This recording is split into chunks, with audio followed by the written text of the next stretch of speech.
Australia के खिलाफ लगातार 2 मैचों में 2 सेंचुरियां कप्तान बाबर आजम के लिए बड़ी खुशखबरी सामने आ गई है। ऑस्ट्रेलिया के खिलाफ लगातार 2 सेंचुरियां लगाने के बाद अब कप्तान बाबर आजम वनडे में कितने अरसे तक अपनी बादशाहत बरकरार रख सकता है। इस हवाले से आईसीसी कप्तान बाबर आजम को कौन सी बड़ी खुशखबरी देने वाला है, मुकम्मल तफसीलात से बात करेंगे। लेकिन मजीद आगे बढ़ने से पहले चैनल को सब्सक्राइब करके साथ में लगी घंटी के बटन को दबा दें ताकि क्रिकेट से जुड़ी तमाम खबरें आपको सबसे पहले यहाँ पर मिलती रहें।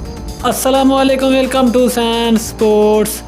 दोस्तों, आपको तफसील से आगाह करते चले कि कप्तान बाबर आजम ने ऑस्ट्रेलिया के खिलाफ लगातार 2 वनडे मैच में लगातार 2 सेंचुरियां बनाकर एक नई तारीख रकम कर दी है। इसके साथ साथ कप्तान बाबर आजम को एक बड़ी खुशखबरी भी सुना दी गई। दोस्तों, आपको बताते चलें कि कप्तान बाबर आजम इस वक्त वनडे की बल्लेबाजों की रैंकिंग में नंबर 1 पोजीशन पर मौजूद हैं और कप्तान बाबर आजम के जो रेटिंग पॉइंट की तादाद है वो है 872, जबकि दूसरे नंबर पे नाम आते भारतीय साबिक कप्तान विराट कोहली। विराट कोहली के इस वक्त रेटिंग पॉइंट की तादाद 811 है। इस लिहाज से कप्तान बाबर आजम और विराट कोहली के रेटिंग पॉइंट के दरमियान तकरीबन 61 पॉइंट का फ़र्क है।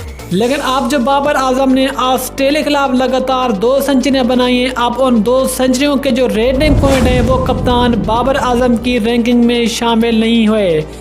लेकिन जैसे ही नई बल्लेबाजों की रैंकिंग जारी होगी तो उस वक्त कप्तान बाबर आजम के जो रैंकिंग के पॉइंट होंगे वो तकरीबन 872 से 900 प्लस कर जाएंगे। इस लिहाज से कप्तान बाबर आजम से फिर वनडे में जो पहली पोजीशन होगी वो कोई भी बल्लेबाज इतनी आसानी से नहीं छीन सकेगा।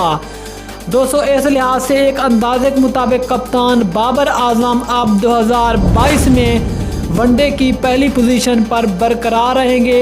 इस लिहाज से कप्तान बाबर आजम वनडे के साथ साथ अब ओडी T20 में पहली पोजीशन पर मौजूद हैं। दोस्तों, अगर आप भी बाबर आजम के फ़ैन हैं तो नीचे कमेंट सेक्शन में बाबर आजम के बारे कोई अच्छा सा जुमला ज़रूर लिखें। मिलते हैं किसी और न्यूज़ के साथ, तब तक के लिए हाफ़िज़। पाकिस्तान जिंदाबाद।